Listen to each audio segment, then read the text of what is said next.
Mike Tyson is here on Juan Epstein, Cypher Sounds. This is a big one. The book is out, or no, it's not out. It's out November 12th. Is that right, Mike? This is true, Peter. See, there you go. Mike, what are you eating, by the way? What are you snacking on? Some egg white. Some egg whites. Little wrap, little breakfast Little wrap. breakfast wrap, getting the media tour started. All right, so while Mike is finishing his snack. You know, watch out in New York. You're going to be fat as a New York blimp. Who you telling? I'm a fat fuck. How are you? How's your weight these days? Pretty good, but it's going towards the fat. I was going to say, you look a few pounds heavier than last time I saw you. Really? He looks skinnier than the last time I saw him. No. I don't know. I judge by my clothes. My clothes baggy, that means I'm good. I don't have to work out for a week, but if my clothes fit good, that means I'm good. How hard do you work out like every day? No, just 2 hours a day. Just what do you mean? Just Mike, 2 hours. what? That's for me. If I push myself to 35 minutes on the elliptical, I think that's a good day. 2 hours? An hour in the morning and then an hour in the afternoon. Oh my god! And what kind of stuff do you do? Just bike and light weights. Do the hour bike in the morning. You hit the bag still or no? No, later for that. That's hard work. Hitting the bag's that hard, huh? Yeah, it's hard. No more boxing stuff. No way. You don't do any sparring or. No way, because then I be hitting people in the street, because that's the only thing that have you practice. Gets in the zone. Yeah, That's a real practice. In the Zizzo. Yo, Mike, I gotta say, Zizzo, Pete. I just watched the last couple episodes of Being Mike Tyson, and I'm very critical of everything that is Mike Tyson on television. It was really fucking good, man. What's being Mike Tyson? The pigeon shit? It's not the pigeon shit. It was like a bio TV show. Like, what was it? 8 episodes?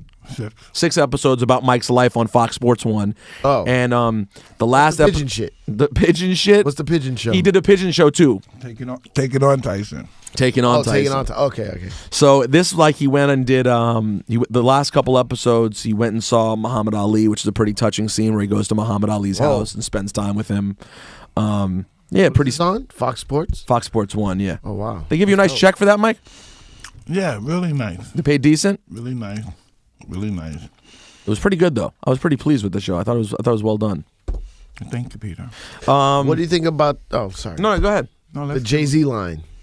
What about it? I never heard of it. The Jay-Z line. He says, Look what that did to Tyson. all this money. No, he said something. All this that money shit's enticing. But look what it did to Tyson. 30 mil in one night. Something. It's about you losing money. It's basically about being tempted by the All demons. the paparazzi and the lights. I'm just happy that he talks about me. It's really cool. Mike, you are the most referenced athlete in the history of hip Could be hop. true. No, you think so? Maybe Jordan. I think Tyson over Jordan. Really? I do. What do you have any you remember that you actually care about that you were like excited by? Hey, I'm just here living life, man. Do you remember any of them? What about when Fuck all Nas? this Buddhist shit, What? man. Yeah, no, he's Come too on, nice. man. What about when Nas said? Nas is like Iron Mike? Do you remember that one? Hey, man, I'm just out here with a human being. Okay, here's a question I have for you. Has HBO made an offer yet to have you permanently a part of HBO boxing? No, they never even consider it. What do you mean? I'm just here like living life, man. I got an HBO show coming out, Undisputed Truth. When does Undisputed Truth air on HBO? 16th, I believe. On the 16th, right after the book. So that's a huge week. You have the book called Undisputed Truth. And the book's more in detail. That's only 90 minutes, so I can't really be too truthful in 90 minutes. Can't get it all out there, so I put as much as I could in there. How much of this book does it really feel like you're like you when you read it? Because to me, Larry, it sounds like he got your voice pretty well. Like this feels like you when you're reading it. Well, the only thing that's probably inaccurate is probably some of the dates. I forget the dates every now and then. Probably a year or two off of the dates, but other than that, it's pretty accurate. What do you do? I always wonder when people write biographies, how do you go about, like, is there an exercise you can do to like try to jog your memory to get back? This is what happened. He came, I guess it was 2 years before to write the book with me, a year and a half, and that was me and my I think I was in my cocaine stage back then. Mm-hmm. So he said something about my wife or my ex-wife life with Robin, and then it evoked some really creepy memories. So I said, "Whoa, I can't deal with this." So I said, "Come back later." So yeah, so I said, "Come back later for this shit," right? So then the next thing I know, I did the book. I was as truthful as I can be. And as I said before, the only thing that's probably off is the dates. So he would ask you questions to jog the memories. He would Larry would like push you. A lot of research. And then try to get stuff. Yeah, and then he asked me about things and told me to talk about my childhood. So right after I interviewed you last time, we had that long interview and we talked about a lot of stuff, including your relationship with Teddy. Move the book. His face is staring at me, and I don't From both like sides. No, I want you to have Mike staring at you from both sides. Look, no matter how you. It's scarier. I'd rather look at this guy. The real one. This right here is like. So right after I saw you last time. Most Def album cover. It does look like the Most Def album cover. So right after I saw you last time, we talked about Teddy Atlas in the interview, and then you actually went and talked to him for the first time ever. How did it go when you saw Teddy? I don't know. Just made amends. I didn't do it for Teddy. I did it for myself. I don't have to look over and say, "Oh, this guy is this or this guy is that." And who's Teddy? Syfe, Teddy was a trainer with Customato back in the day. Got it. And they had a big falling out because he said that Mike grabbed his sister-in-law's butt when she was like 10 years old. she wasn't 10 years old. She was 12 years 12 years old. And he shot a gun next to Mike. He was like, "You're not going to fuck with my family." And he fired a gun right next to, like, what were you, 15? Yes. He was 15. So he scared, Wow. so Mike was obviously freaked out. Cuss kicks him out of camp. He never Kicks comes who back. out of camp? Teddy. Oh, Teddy. Yeah. Mike was the golden boy. Right. Teddy was fucking gone. Fuck, you messing with my golden boy. Yeah, you're for? fucking gone. So, and then Mike and Teddy never talked again. Then over the years, what would always bother me as a Tyson fan was Teddy would just take a lot of opportunities to kind of still, stab at Mike. He was still training. Yeah. Other people. Yeah. No, he worked for ESPN and stuff. So anyways, Mike saw him and he, at least made good. He was receptive though. Well, I don't think so. Deep down in his heart, he didn't appear to be. He thought I was. I don't know. That he just. I don't know. Maybe it's just not meant for me and him to be friends. So you didn't get a really sincere, loving response. I didn't get a warm and loving response, but it was cool because it wasn't for him. It wasn't for that. It was just for me. But you feel better. I feel. You said it. Yes. That's how I felt with Khaled. With DJ Khaled, Syfe, that was another monumental meaning. Syfe made up with DJ Khaled the other day. They had a spat. Would you say made up? Well, you more fought than you did make up. Yeah, made up after. But I felt better after I expressed my feelings. Mike, so I got to tell you, I freaked out a little bit when I'm sitting home one night, and I told you about this before, and I've interviewed them. Tell me again. I forget what you said. Well, no, I didn't tell you this part. I'll fill you in. So, as you know, I'm a big fan. So my family knows how big a fan I am. So one night I'm sitting around the house, and my dad calls me and he goes, "Hey, do you see the story about Mike?" And I'm like, "What are you talking about?" And it was the day that you had the press conference where you went off and told the whole world that you'd relapsed.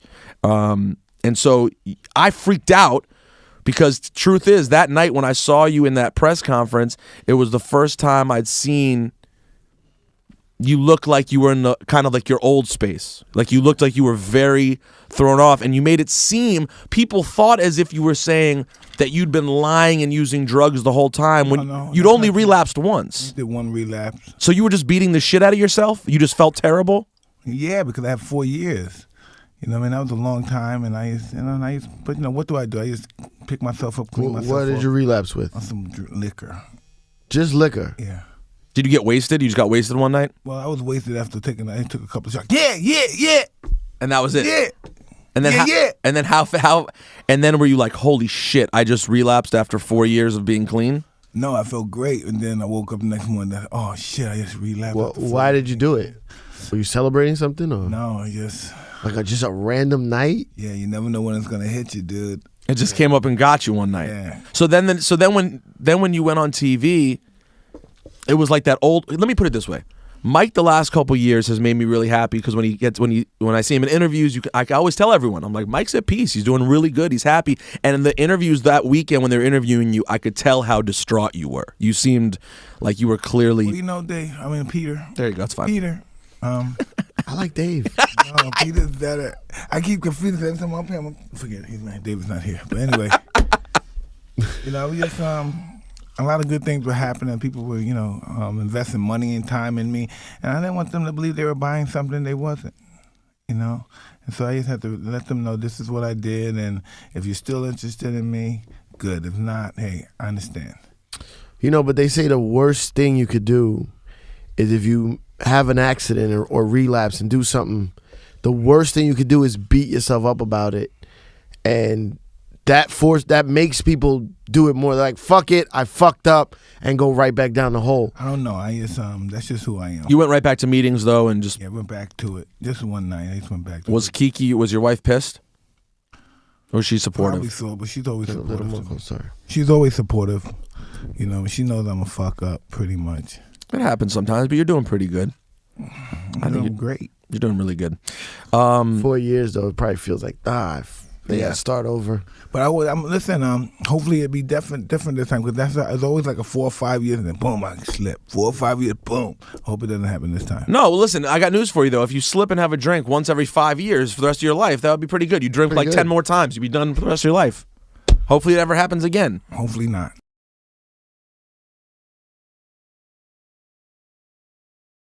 On the street, because that's the only thing that happens. You practice. Gets in the zone. Yeah, That's a real practice. In the zizzo. Yo, Mike, I gotta say, Zizzo, Pete. I just watched the last couple episodes of Being Mike Tyson, and I'm very critical of everything that is Mike Tyson on television. It was really fucking good, man. What's Being Mike Tyson? The pigeon shit? It's not the pigeon shit. It was like a bio TV show. Like, what was it, 8 episodes? 6 episodes about Mike's life. Who you telling? I'm You a gotta be fat careful. fuck. How are you? How's your weight these days? Pretty good, but it's going towards the fat. I was gonna say you look a few pounds heavier than last time I saw you. Really? He looks skinnier than the last time I saw him. No. I don't know. I judge by my clothes. My clothes baggy, that means I'm good. I don't have to work out for a week, but if my clothes fit good, that means I'm good. How hard do you work out like every day? No, just 2 hours a day. Just what do you mean? Just Mike, 2 what? That's for me. If I push myself to 35 minutes on the elliptical, I think that's a good day. 2 hours? An hour in the morning and then an hour in the afternoon. Oh my god! And what kind of stuff do you do? Just bike and light weights. Do the hour bike in the morning. You hit the bag still or no? No, I'm later for that. That's hard work. Hitting the bags that hard, huh? Yeah, it's hard. No more boxing stuff. No way. You don't do any sparring No or way, because then I'll be hitting people. On Fox Sports 1. Oh. And the last pigeon shit. The pigeon shit. What's the pigeon show? He did a pigeon show too. Take it on, Tyson. Taking on Tyson. taking on. Okay. So this, like, he went and did the last couple episodes. He went and saw Muhammad Ali, which is a pretty touching scene where he goes to Muhammad Ali's house and spends time with him. Yeah, pretty. It's on Fox Sports. Fox Sports 1. Yeah. Oh wow. They give you a nice check for that, Mike. Mike Tyson is here on Juan Epstein, Cypher Sounds. This is a big one. The book is out, or no, it's not out. It's out November 12th. Is that right, Mike? This is true, Peter. See, there you go. Mike, what are you eating, by the way? What are you snacking on? Egg white. Some egg whites. Little wrap, little breakfast Little wrap. breakfast wrap, getting the media tour started. All right, so while Mike is finishing his snack. You don't watch out in New York, you're going to be fat as a New York blimp. Who you know? today?